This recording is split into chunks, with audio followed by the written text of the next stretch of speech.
नमस्कार दोस्तों, हाजिर हैं एक और सुंदर कथा के साथ। तो दोस्तों, कहानी पूरी सुने। धर्मराज युधिष्ठिर कहने लगे कि भगवान, मैंने ज्येष्ठ शुक्ल एकादशी के व्रत का महत्व सुना है। अब कृपया आषाढ़ कृष्ण एकादशी की कथा सुनाएं। इसका नाम क्या है, महत्व क्या है, यह भी बताएं। श्री कृष्ण कहने लगे कि हे राजन, आषाढ़ कृष्ण एकादशी का नाम योगिनी है। इसके व्रत से समस्त पाप नष्ट हो जाते हैं। यह इस लोक में भोग और परलोक में मुक्ति के देने वाली है। यह तीनों लोकों में प्रसिद्ध है।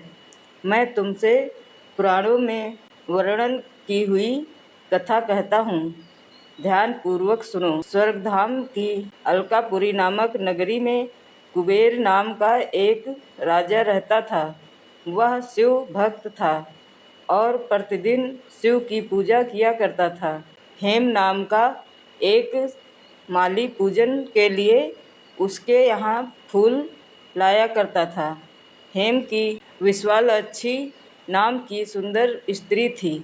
एक दिन वह मानसरोवर से पुष्प तो ले आया, लेकिन कामशक्त होने के कारण वह अपनी स्त्री से हास्य विनोद तथा रमण करने लगा। इधर राजा उसकी दोपहर तक राह देखता रहा। अंत में राजा कुबेर ने सेवकों को आज्ञा दी कि तुम लोग जाकर माली के न आने का कारण पता करो, क्योंकि वह अभी तक पुष्प लेकर नहीं आया। सेवकों ने कहा कि महाराज, वह पापी अतिकामी है, अपनी स्त्री के साथ हर्ष विनोद और रमण कर रहा होगा। यह सुनकर कुबेर ने क्रोधित होकर उसे बुलाया। हेममाली राजा के भय कांपता हुआ उपस्थित हुआ। राजा कुबेर ने क्रोध में आकर कहा, अरे पापी नीच कर्मी, तूने मेरे परम पूजनीय ईश्वर श्री शिव जी महाराज का अनादर किया है। इसलिए मैं तुझे श्राप देता हूँ कि तू स्त्री का वियोग सहेगा और मृत्युलोक में जाकर कोढ़ी होगा।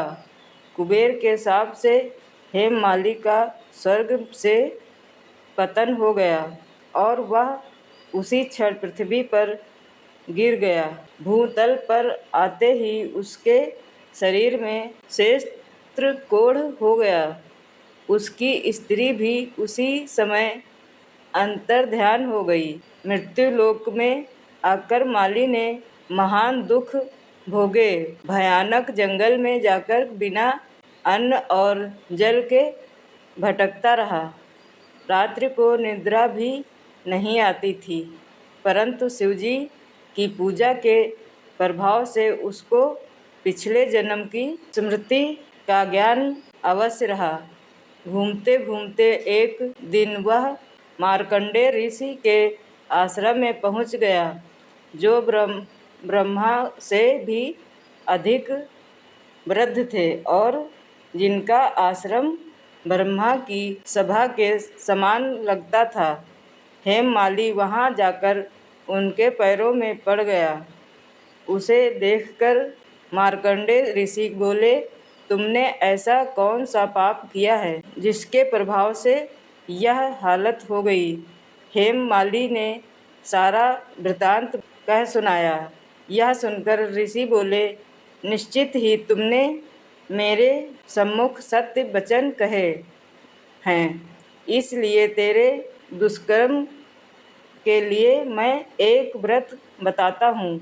यदि तू आषाढ़ मास के कृष्ण पक्ष की योगिनी नामक एकादशी का विधिपूर्वक व्रत करेगा तो तेरे सब पाप नष्ट हो जाएंगे।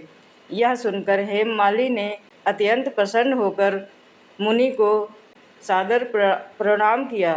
मुनि ने उसे स्नेह के साथ उठाया। हेममाली ने मुनि के कथन अनुसार विधिपूर्वक योगिनी एकादशी का व्रत किया। इस व्रत के प्रभाव से अपने पुराने स्वरूप में आकर वह अपनी स्त्री के साथ सुखपूर्वक रहने लगा। भगवान कृष्ण ने कहा, हे राजन, यह योगिनी एकादशी का व्रत 88,000 ब्राह्मणों को भोजन कराने के बराबर फल देता है। इसके व्रत से समस्त पाप दूर हो जाते हैं और अंत में स्वर्ग प्राप्त होता है। तो दोस्तों, यह कहानी आपको कैसी लगी कमेंट करके ज़रूर बताएं और हम मिलेंगे एक और नई कहानी के साथ। तब तक के लिए नमस्कार, धन्यवाद।